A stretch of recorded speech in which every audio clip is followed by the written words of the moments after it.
and regulation of slavery have been used throughout history as justification for the keeping of slaves and for guidance in how it should be done. Therefore, when abolition was proposed, some Christians spoke vociferously against it, citing the Bible's acceptance of slavery as proof that it was part of the normal condition.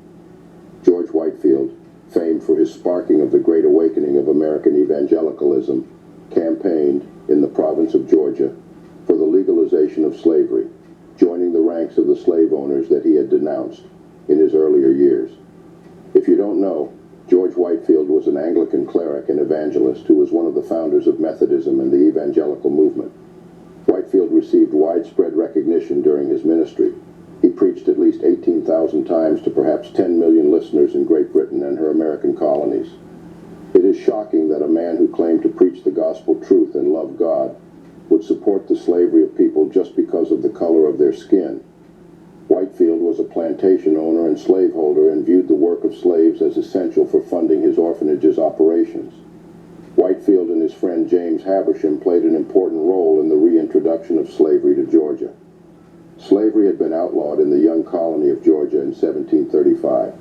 In 1747, Whitefield attributed the financial woes of his Bethesda orphanage to Georgia's prohibition of black people in the colony. He argued that the Constitution of Georgia was very bad, and it is impossible for the inhabitants to subsist while blacks were banned. Between 1748 and 1750, Whitefield campaigned for the legalization of African American emigration into the colony because the trustees of Georgia had banned slavery. Whitefield argued that the colony would never be prosperous unless slaves were allowed to farm the land.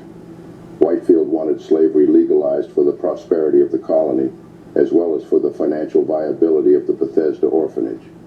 Black slaves were permitted to live in Georgia in 1751 due to Whitefield's efforts. He would claim that the legalization of black slaves was part personal victory and part divine will. Whitefield even argued a scriptural justification for black residency as slaves.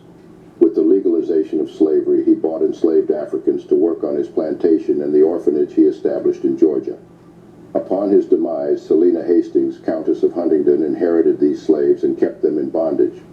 Selina Hastings is another so-called believer of God and an English religious leader who played a prominent part in the religious revival of the 18th century and the Methodist movement in England and Wales. She saw no problem with enslaving people as she became a slave owner herself in 1770 when she inherited Whitefield's overseas estates in Georgia and South Carolina, including the Bethesda Home for Boys. On Whitefield's advice, she bought additional slaves for the orphanage's benefit. In both Europe and the United States, some Christians went further, arguing that slavery was actually justified by the words and doctrines of the Bible. According to Jefferson Davis,